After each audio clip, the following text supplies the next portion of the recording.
E aí pessoal, tudo bem com vocês? Bem, desejo plenamente que vocês encarem a realidade conforme ela é.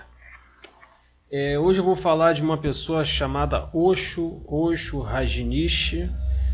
Ele é um guru indiano, se eu não me engano, e eu queria falar algumas coisas sobre ele, né? Muita gente o procura, né, na internet, em outras fontes aí de informação, para poder ter um certo conforto. Mas tudo que vocês verem como sendo muito bom ou fora da realidade, sempre pode ter algum problema. A gente tem sempre que olhar os dois lados, né? Tem um símbolo que eu vou mostrar aqui para vocês. Esse símbolo aqui, ó, é chamado de Yin Yang, né? Tem a marca também, que é o Tony Caltrin. Tem uma parte aqui mais escura e uma partezinha mais clara, tá vendo? Então, quer dizer, você tem que sempre olhar os dois lados, racionalizar, ver os aspectos positivos e negativos e encarar. Não se prender somente aos aspectos negativos, nem tampouco aos aspectos positivos, né? A vida, a realidade, você tem que encará-la como um todo, não viver no mar de rosa. O mundo hoje, né, não é o mar de rosa. A gente tem muita coisa boa e também tem muita coisa ruim. Às vezes você tem que olhar e perceber elas para que você possa ter uma vida melhor.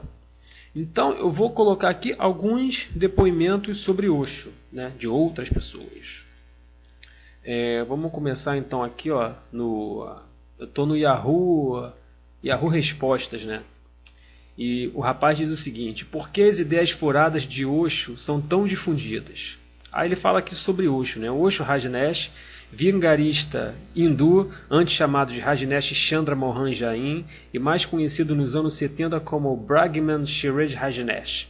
Dizia-se Deus, fez fortuna enganando jovens e provocou um escândalo internacional com suas cerimônias. Ele fazia muita orgia, né? Possuía terrenos, hotéis e uma rede de casa de massagem na Europa, prostituição e uma frota de 91 Rolls Royces. Ele foi acusado de perversão, realização de lavagem cerebral, que é o que vocês têm que ter muito cuidado, né? Próprios psicólogos às vezes fazem isso também.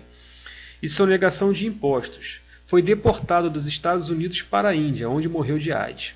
Nos Estados Unidos, onde o buraco, né, é bem mais embaixo, ele respondeu por 35 acusações e foi condenado a 10 anos de prisão com súrsis.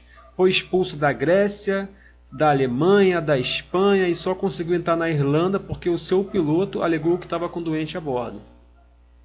A sua secretária, Sheila Birustel Silverman Maranara Scheller, foi extraditada da Alemanha, onde estava no cárcere de Bull e foi condenada pelo Tribunal Federal de Portland, Oregon, nos Estados Unidos, né, em 86, a 4 anos e meio de prisão por fraude e envenenamento militar.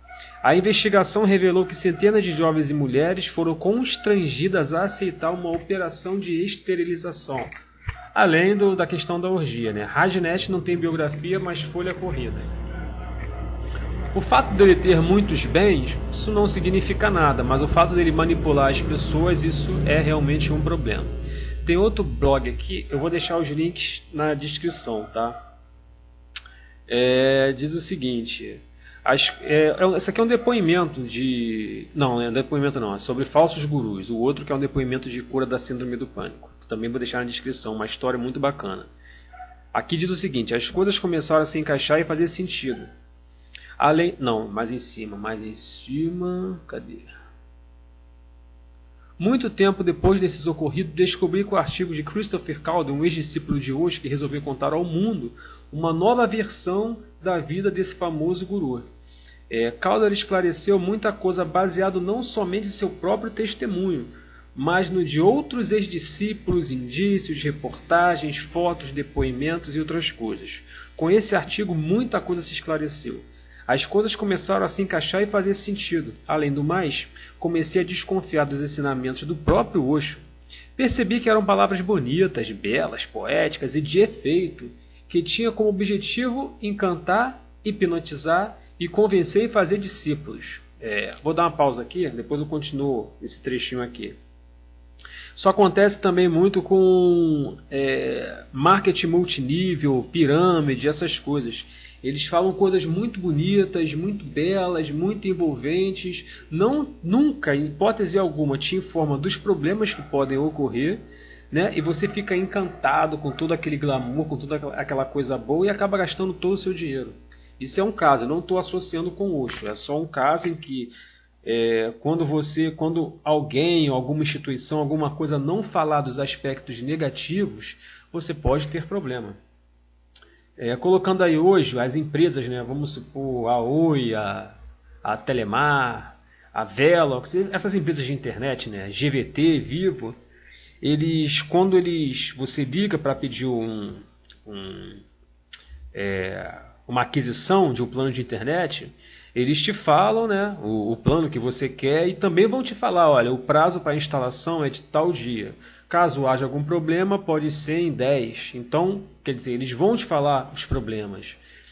E você tem que estar sempre ciente no que tem de bom e no que tem de ruim. Uma empresa, quando te contrata, ela já te avisa, ó, de vez em quando nós podemos fazer hora extra. Você tem disponibilidade para viagens. Então, se prendam aquelas questões, pode ser religioso, empresarial, sentimental, social, o que for. Se alguma dessas instituições não te falar os aspectos negativos, fuja disso, porque você pode estar sofrendo algum tipo de lavagem cerebral, né, para essa instituição, bem ou empresa, obter algum bem, algum lucro seu. Continuando, ele fala: compreendi que nem sempre as palavras bonitas que te faz sonhar, viajar e sentir boas sensações são verdadeiras, que é o que eu falei que acontece no marketing multinível, pirâmide e tal. E na maioria das vezes não são. Palavras verdadeiras são duras. A de Osho não tinha um fim didático. Não objetivavam a libertação, mas a prisão do leitor ou do ouvinte ao seu rebanho. Hoje vejo Osho como uma incógnita, um mistério que dificilmente será desvendado. Restam apenas dúvidas, indícios, incertezas e hipóteses. Só que é importante, as palavras verdadeiras são duras, né? Por isso que eu falo para vocês, quer se libertar da ansiedade? Olhe seu problema com vontade, com garra, com raiva, mas olhe, não fuja, porque fugir você vai acarretar muitos problemas aí para você. Vamos colocar aqui em outro site. Aqui já é o depoimento de um rapaz que se libertou da síndrome do pânico. Eu vou deixar o link também na descrição. Ele diz o seguinte: na época, né, ele faz a história aqui, mas eu vou pegar só esse pedaço aqui. Na época, eu lia obsessivamente livros de um guru indiano chamado Bhagwan Shree Rajneesh, mais conhecido como Osho. Devo dizer que aquelas ideias poderiam ser úteis para alguém já maduro na caminhada espiritual, mas para um jovem maturo e educado em um meio judaico-cristão latino-ocidental e entregue uma farra elítica e com um transtorno de ansiedade, né? Aquilo era uma bomba atômica psíquica. As leituras de Osho me deixaram consideravelmente apartado da realidade. Fora da realidade, eu vivia um mundo paralelo, alimentando delírios e sentindo desprezo por tudo que representasse o status quo. Eu não via redenção possível em nenhuma religião ou instituição estabelecida, muito menos em relação às pessoas que viviam de maneira supostamente profana ao meu redor. Tudo o que importava era a iluminação, era o esvaziamento do ego, era a purificação dos pensamentos, como se os pensamentos fossem purificados, né? Pensamentos, a gente nunca deve olhar para o pensamento, a gente deve olhar para o raciocínio, né? Tem diferença. A teoria basicamente era essa, só que minha prática ultimamente não tinha sido nem um pouco pura, iluminada ou mesmo redentora. Assim, as intensas crises de pânico que tomaram conta de mim nos meses seguintes tiveram motivos físicos, emocionais, mentais, existenciais, etc. A bebida tinha me enfraquecido fisicamente, me deixando suscetível a químicas internas do corpo que reforçavam a sensação de mal-estar.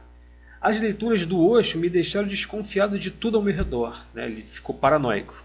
Ao perceber o fio em tamanha cacofonia das ideias e dos sentidos. Meu pai me levou para um passeio no sítio no sertão, localizado na Serra da Moeda, pertinho de Congonhas. Aí ele já fala aqui outras coisas. Então, gente, para finalizar, muito cuidado com não só com leitura, mas qualquer ambiente em que pregue muito o paraíso, a liberdade, a libertação, ou que critique demais também as outras coisas e que não consigam visualizar o lado bom da coisa, porque o problema existe. A gente vive numa sociedade capitalista, política, corrupção, e a gente tem que olhar para isso tudo. Não nos deixar esquecer das coisas boas, mas a gente tem que olhar para tudo isso, sabe? E a gente tem que traçar metas e objetivos para seguir a sua vida com paz, com tranquilidade, com lazer e alcançar os objetivos propostos por você mesmo.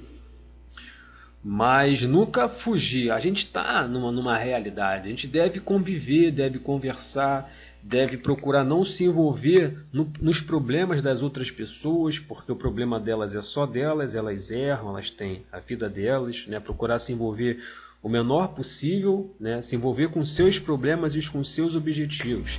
E lembrar que se uma coisa não faz parte dos seus objetivos, ela não faz parte da sua vida, né? Você não tem que se envolver com coisas negativas aos extremos. Então, olhe para si mesmo com clareza, veja o que tem de ruim, assuma, resolva, sinta sem medo, veja o que tem de bom, trace estratégias para alcançar os seus objetivos e nada de fanatismo, né, de religião que prega coisas fora da realidade, né? Se você quer viver numa sociedade em que a gente vive, em que a gente compartilha coisas, informações e momentos, tenha clareza, saiba até onde você pode chegar, veja realmente o defeito nas pessoas, as qualidades. Caso você for extravasar com alguém pelas coisas ruins dela, diga também as coisas boas. Porque até quando você sente raiva e mágoa, você deve extravasar coisas boas e coisas ruins, para que a pessoa não generalize isso, não ache que é só aquilo que você está falando, né? E de qualquer forma, ela vai acabar te desprezando, achando que você não dá valor às coisas que ela já fez de bom. É isso aí, gente. Se inscreva aí no canal, deixa aí o seu comentário, sua opinião sobre isso, dê aquele like e a gente se vê no próximo conteúdo.